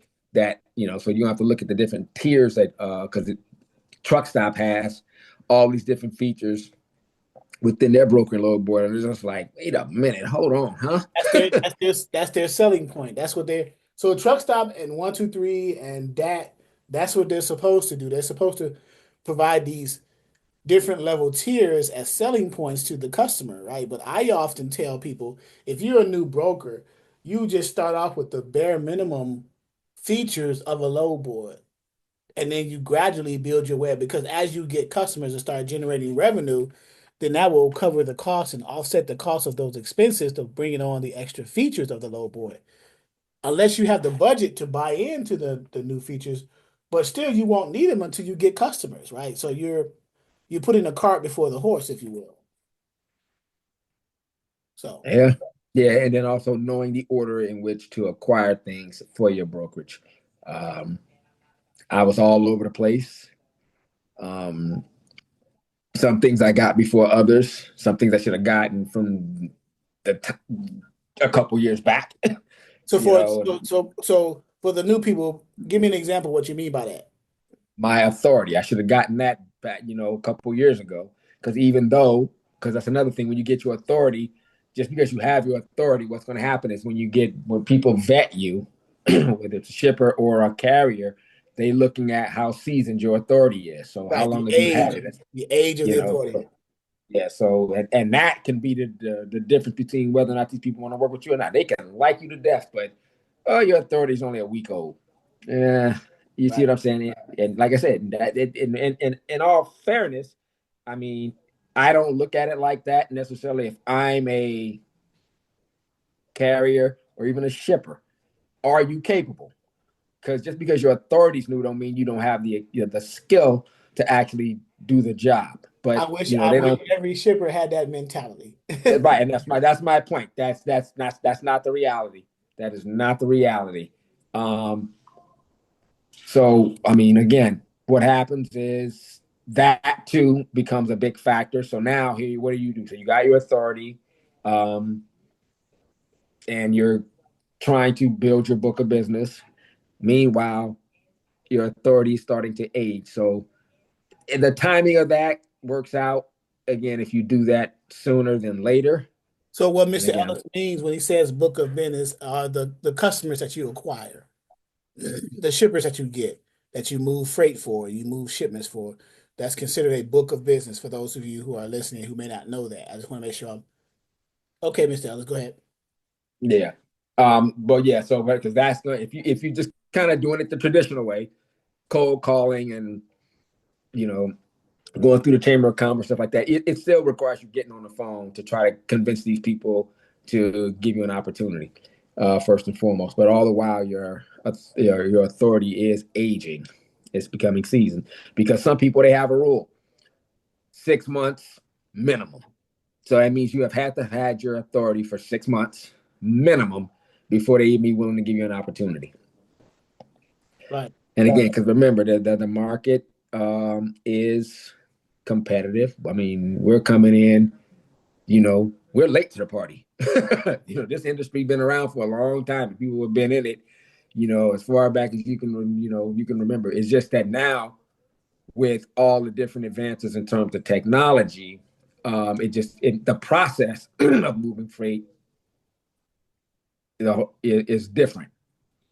It's faster because now it's not, everything ain't manual anymore. You make call this guy, call that guy, et cetera, et cetera, et cetera. A lot of this is just push them a few buttons and off you go. So Yes, well, again, that's late. We're not only late to the party, we're late to the after party. right. Yeah. So with that being said, coming in now, that's the only difference between coming in now as opposed to being in back in 1975 or something like that. When probably most of people on here probably weren't even born. I don't know. I don't want to assume that. But anyway, the point being is, there's a lot to consider. Figuring out, how you want to approach it. Again, but having that authority, making sure that it's seasoned. So if you can get that now. This way, as because time will fly by before you look up. And that's the one thing I'm like, if I had this, I'd have done this, I, life would have probably been a lot easier. At least as far as that is concerned. And then, obviously everything else you can do after. But at least you have your authority, and your authority is starting season. Because everything else, like I said, you can kind of, because all the other things are as important, but it's not like you can have an authority that's 10 years old and got your insurance, yesterday. That ain't gonna stop you from moving freight. But if you got your insurance for 10 years and your authority yesterday, well, That's an there's interesting a point. difference. Yeah, that's an interesting point. Yeah. So that's Sorry, I have a question yes. on that particular subject because that's pretty much where I am right now. I have the authority but no insurance because I just got my authority, I believe on the 3rd, but I do not have my surety bond, So you saying insurance or the bond? the bond. Mr. Ellis, who did you go with your bond company? PFA. Okay, Pacific Financial. Yeah. So this is T that's speaking. She's looking. So I sent her to international sureties, but it didn't work out. So can you put PFA's information in the chat? We can probably Yeah, get in her over fact, to they P just sent me something too, as a matter of fact. Give me a second here. because she needs to get an active bond in order for her authority to be active, Yeah. right? Oh wait, hold on. It's in my regular email. In fact, let me because they actually sent me an email for my hazmat as well, because I got my hazmat shirt as well. Um and not to kind of go off course here, but I didn't Just because you have insurance don't mean it covers your hazmat. And you got like it's so many specifics. So is it Uh, premium? Is it premium? Is it Premier Financial Alliance or is it Pacific Financial? Hang on. This is because I'm maybe am I looking at the right email? This is Mary. Give me 1 second, Mary. I'm gonna look Open up. up. I'm gonna look up Pacific Financial and see. It's Pacific Financial. That's what I thought because it got Premier. Here we go, PFA. Yeah, So PFA. uh, Out of Phoenix. yeah, I got the website here up on the screen. Yeah, getting freight broker authority, blah blah blah. We're providing. So T, are you able to grab this link out of the chat or no? Actually, as you were talking, I pulled it up myself, so I'm actually on their site. Okay, okay. So you can yeah, go ahead and start that contact initial contact with them and let them know what you're trying to do. You're trying to get a bond. You apply for your authority. You now your next step is to get a BMC 84, and they're probably gonna qualify you right here where the button says request a quote. Yeah, I am on that. Get your free quote. I'm doing that now. Okay, very good. So yeah, there we go. So yeah.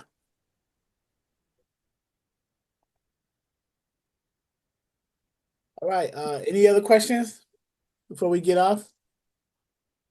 So right here, ship. Actually, I had one, but I wait. Hang on, give me a sec. I have to go back over to it because I got a different shipper up here.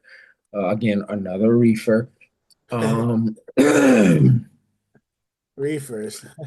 so basically in the notes here, they also do what's this? Let me see. Liquid tanker shipments. They move around 150 to 200 of those a month. Now, I didn't ask them, but So what chemical classification of liquids are there? yeah, I mean a liquid tanker. I mean, is that for a hazmat? It is, but what that's why I asked you what chemical classification for hazmat Yeah, because are the but it doesn't it commodities. doesn't it doesn't it doesn't have it up here. That's the thing, because Does it have any type of numbers next to letters in the nope, commodity? no, you talk about the UN numbers. No, That's correct. Yeah. So okay, so yeah. So I would it get just some says clarity. I would get some well, you know clarity. what I'm gonna do I'm gonna touch base with them and ask them, yeah, just to be on the safe side. But I don't think so because that would have probably been in the note. Yeah, some hazmat isn't hazmat. You would need to be tanker endorsed and your carrier would need to be tanker endorsed to understand how to move liquid commodities in a tanker. Okay, so wait, hold on. So what is tanker endorsed? I mean that for a broker? Because again, because the biggest thing is for us, Well, you because can so you being tanker endorsed is not really a requirement, it's just having the knowledge. But the carrier definitely needs to be tanker endorsed. same thing even with the hazmat, because for the most part, everything that I was researching based upon, and I even spoke with the person, and he even told me right here for as a broker that's hazmat certified, one of your biggest things you just don't want to create a BOL, for hazmat orders, you know, and just make sure that the insurance that you have Mhm. covers hazmat freight. So even though whatever And category of you'll it, and you'll get all that, you'll get all those requirements. So with hazmatic materials, since they're so specialized and potentially dangerous, you're going to get all those requirements from the shipper before you even move the freight. They're going to make sure yeah. that you've met Hmm. everything that needs to be met before they even give you a hazmat load. Right. You Hmm. know, endorsements, requirements, But UN. which is for the carrier. But at the same time, for the broker, you just have to, basically as a backup to making sure that everything that he's supposed to do, as far Right, as because the reason why is because you're the person who's arranging for this transportation. So it stands to reason that you have just as much knowledge, if not more, than the carrier.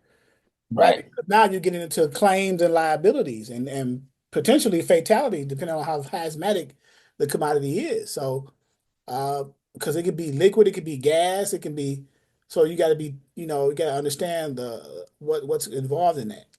So, but you're getting into another realm right there. You're getting away from You getting away from regular truckload general freight and getting into Oh, that a no, little? that was my question because it's in the notes of the shipper. And I was just like, man, I wouldn't. Oh, in the paperwork. Well, just in the notes for the shipper as far as what they move. Like I said, the reefer loads, and they also move the liquid tanker shipments. Okay. So, but now I don't know if it's I'm going to ask: is this like hazardous material or no? Because if it's not hazardous, So as they far if they as do so they must do refrigerated and hazmat. I would say well let's just keep me on the refrigerated side and then when I'm ready for hazmat I'll move over to hazmat as well. But so yeah. no, I'm going to ask everything because again, I guess it look like their season ends in September and they start shipping in November. So we're in November. So with specialized commodities, when you're moving specialized goods, there are specialized requirements, right? Like for example, what you're talking about with the hazmat, that's a requirement. Now, what type of hazmat? What type of endorsement? So you got to understand that, right? Mm-hmm. So yeah, so Donna gave an example. So milk is like so. There's some hazmat. Some hazmat isn't hazardous, like milk. Milk is an example of non-hazmatic material, but it's moved through a hazmatic process, right? So, but yeah, so you have to understand that. So it depends on the commodity. What are you, what are you shipping? Right? Yeah, milk goes into a tanker, right? It gets, yeah. So, yeah. But I would, yeah. So, of They course, wouldn't. most of you guys focus on truckloads, general freight, and then like Mr. Ellis, he wants to venture into another space, an ecosystem that could probably generate because those specialized shippers and movement of commodities, if you have the knowledge and information, you'll get them quicker than you would the general freight because there are rarely people who are moving those hazmatic materials. So that's probably why you're doing it because there's less people brokering that because of the knowledge of how it's done. A lot of people are saturated with the general freight market as opposed to the specialized commodities. So, but in order to get into that, you definitely have to have the knowledge of it, right? I have the knowledge of it from a marginal standpoint. I haven't done hazmatic. I have people who have. So, oh, hazmatic commodities. Here, let's go to ChatGPT. Here's a quick school lesson right here. What are some examples of hazmat commodities?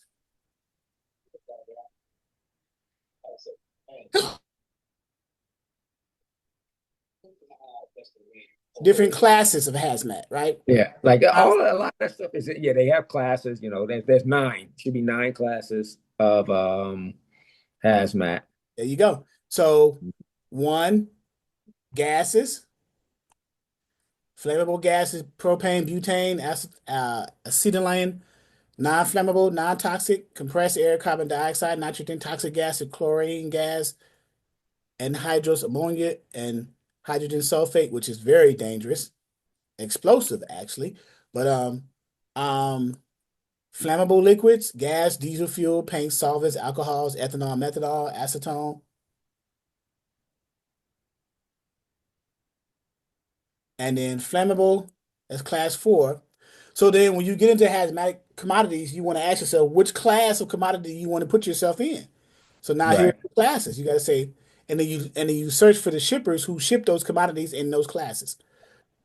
And then that could be a good starting point. Toxic and Well, so real quick, I don't really want because I'm asking like because there's when I was looking up the hazmat, there's different certifications of hazmat too as well. You have to pick the one that involves ground because they have some that cover like multiple modes of transportation. yeah, like rail, air, Yeah. sea. Yeah, you can move hazardous materials, oil. You can move it. Yeah. So right. So you guys got to decide which one. So now you got to decide. You got to get a general. hazmat classification, which teaches you about the 9 classes, and then you got to have a specialized classification or certification in the one that you're going to choose to get into. And Mhm. mostly, so yeah, but here's your starting point, right? Again, ChatGPT is like a quick, it gives you the cliff notes, if you will. Well, not only the cliff notes, it gives you very detailed. It's Mhm. more like an outline, high level. So, but yeah, there you go. Yeah. I didn't even think to go to ChatGPT for the tanker. Yep. So you got to be, yeah, you got to understand, and then you can put in ChatGPT, for each class, what type of mode of transportation applies to that particular class, and then that'll help you answer that question. So for class one explosive, what mode of transportation can be used to transport class one explosives? Matter of fact, let's do that.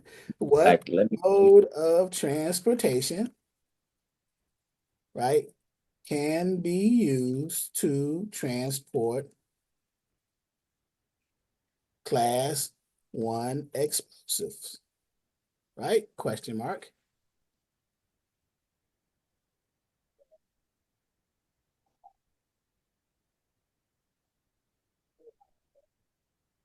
And good night, Sufi. Sufi has it's a school night, so so it's looking up, it's thinking.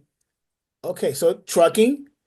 So short answer, class one explosives materials can be moved by truck, rail, vessel, which is ocean, inland, and water, and in very limited strict circumstances, aircraft. So there you go. So, and then from the trucking side, a more detailed practical points you want to know from the trucking side, which is class one, the most commercial option. Most motor carriers must follow 49 CFR, which is the Code of Federal Regulations. 49 CFR is transportation. Requires special loading, unloading rules, vehicle conditioning, placarding, which is the cards identifying what type of class it is on the side of the trailer and the truck. Uh, Driver training, routing, parking limits. So many explosive shipments need route plans and may be subject to state and local restrictions. So yeah, and that's on the trucking side. Then you have the rail side, and then you have the vessel maritime side, and then for limited cases, you have the air. So it looks like for class one types of hazmat, you can pretty much use in just about any mode of transportation. See that? So yeah, you can break it down. You can break down just ChatGPT, get your generalized classes, and then ask questions for each class, and then determine which route you want to take from a broker standpoint. And then reach out to So, companies that specialize in those. Yeah. because for this here, because on mine, it's there's it's the 181 basic hazmat. That's the one that you need, for trucking. Yeah. That is correct. You got it. You apparently you've done your research. Well, yeah, I actually already got the certification. I got it. When did I finish this thing? It wasn't that long ago. I completed this. Where's my certificate at?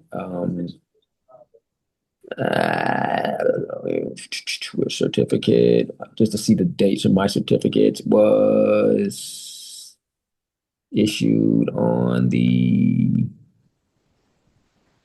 the 26th.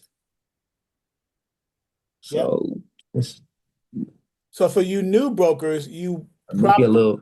want to stay focused on the non-hazmatic commodities and the basic truckloads starting out. This is just a simplified specialty. Mr. Ellis is entertaining right here because he has certification with the hazmat. He started his process. So, um, but for you new brokers, you guys focus on general freight truckload. So, all right. And then T, hopefully, Pacific Financial can give you what you want from the bond perspective. Okay. Yeah. And so I sent out uh,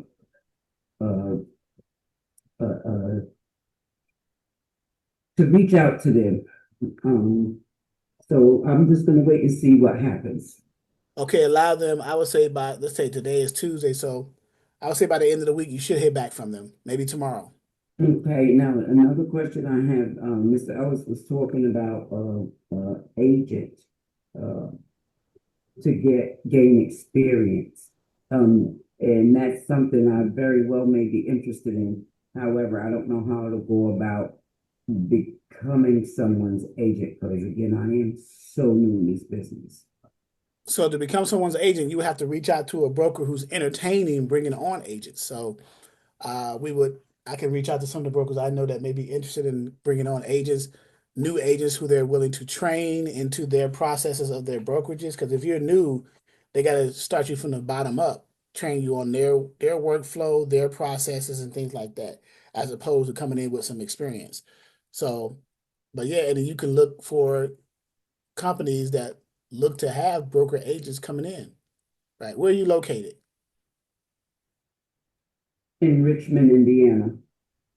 Okay. ChatGPT.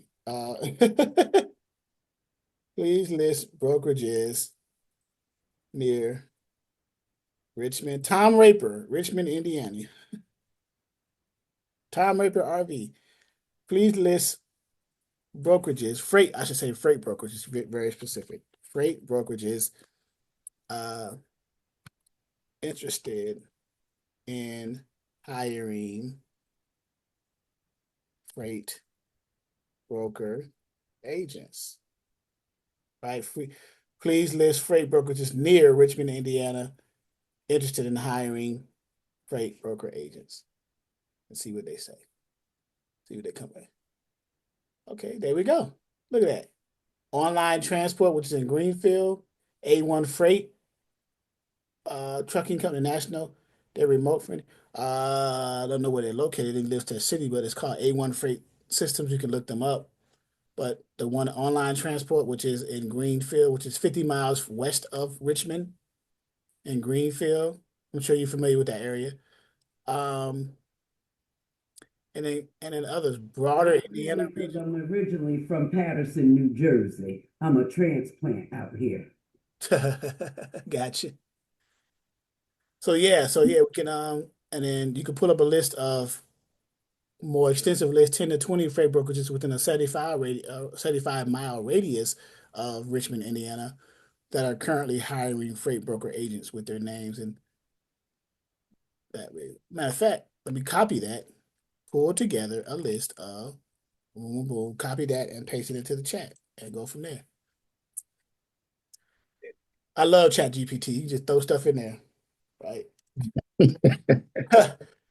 Give me a 7-day plan to how to make $1 million. Enter. Right. Right. I mean, well, Rob a bank once a day. Oh Lord. But yeah. win the lotto. So here's what they got. So 12 freight brokerages. So the TQL is in the Cincinnati area, which is east of Indiana. C.H. Robinson, which is near the Columbus, Ohio, Granville Heights region. Online transport, which we just said earlier. Circle Logistics, which is in Indianapolis, Greenwood area. Total Package Express, Cincinnati. Modus Freight, which is in the Kentucky, Bellevue, Cincinnati area. So that's near Richmond. Nationwide Transport Services, Columbus, Ohio. Fast Cat Freight, Greenfield. Integrity Trade Services, other Indianapolis brokerages. So here we go, right? So yeah, ChatGPT. Yep. And or keep coming to these classes.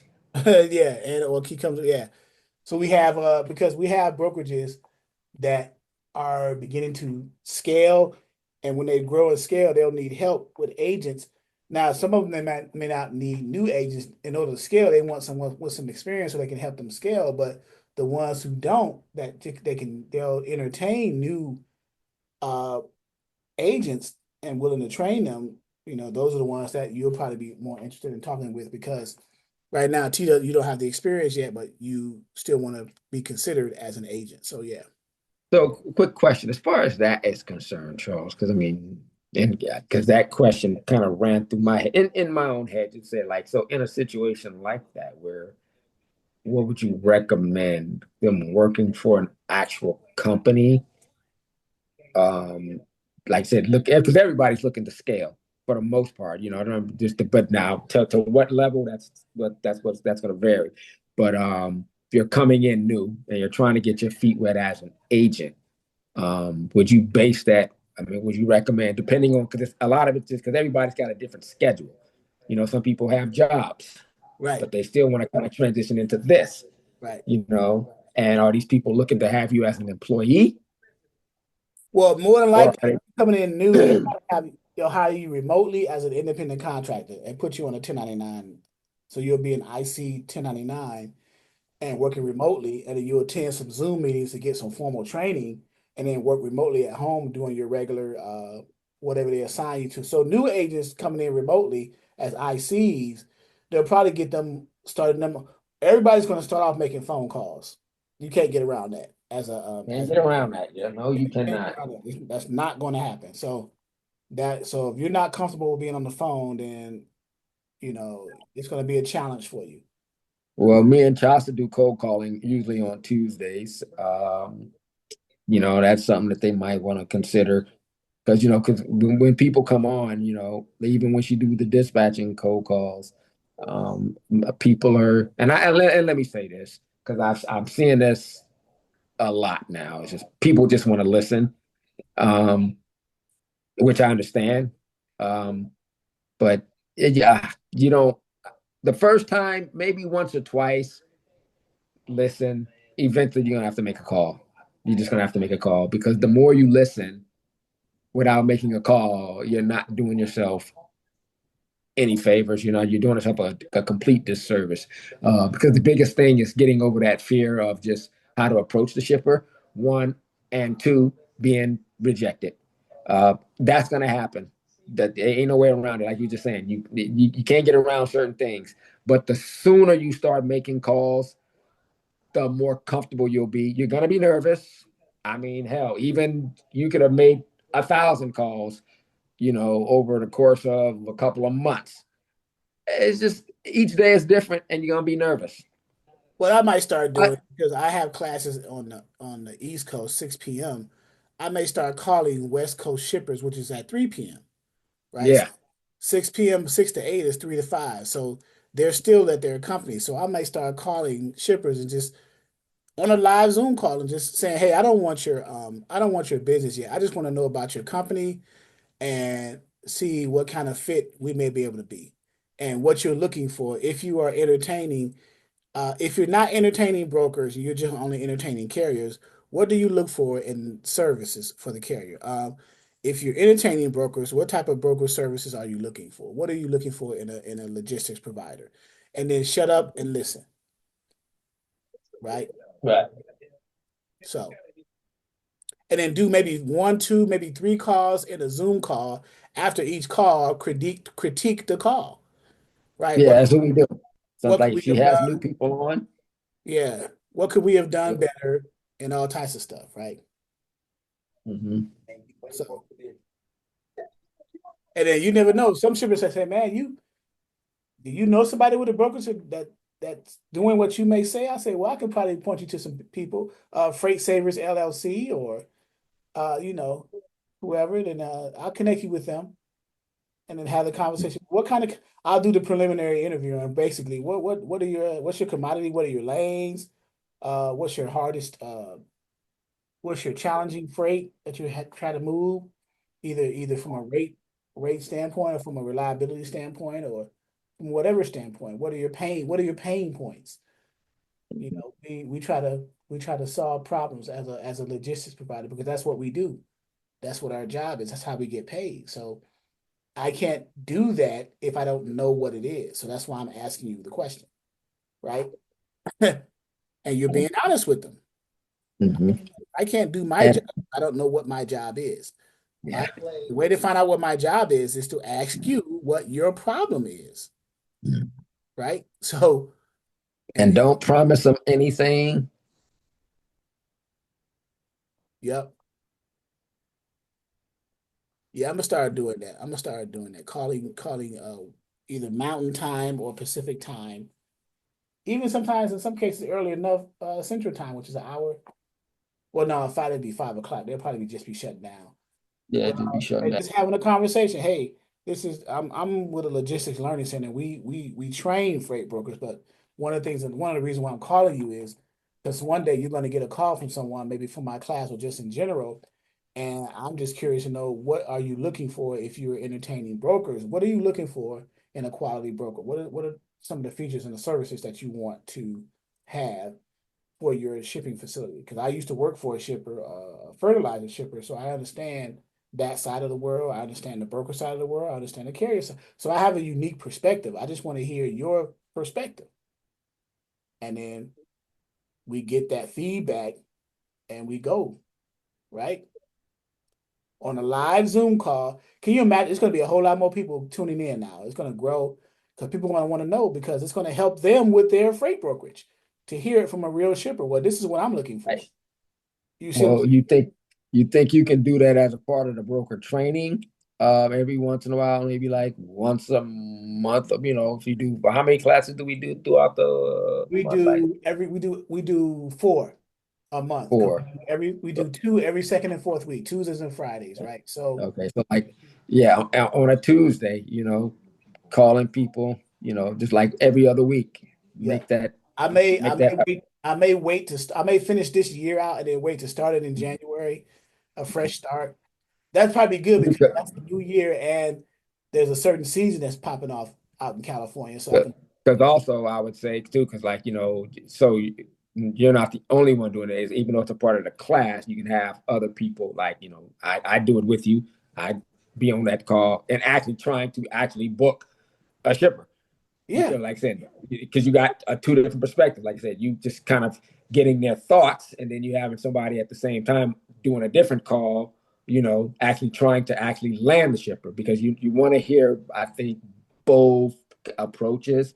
Just hearing what the shipper's looking for is one thing, but then also having an actual broker trying to land that shipper. And, and I agree 100%, 100%, 200%. because only reason I'm saying that is because again, because the responses are different. That's the reason why it's so like because your approach that whole idea is a great idea. Because I think one that actually gets the shipper to kind of let their guard down because most of these people are guarded and they just try to avoid. Because that's another thing they're gonna use gatekeepers and all that old stuff. It's like, boy, how do you get around these people? But when Right. you do, even still, once you get to the person that you need to talk to, or as Robin Hazard put it, the man next to the man, whomever, it's as close as you can get to the person that's going to actually make the decision. Um, it's a different conversation based upon how you come at them. If I'm coming at them as a broker trying to land their business, that's a different conversation.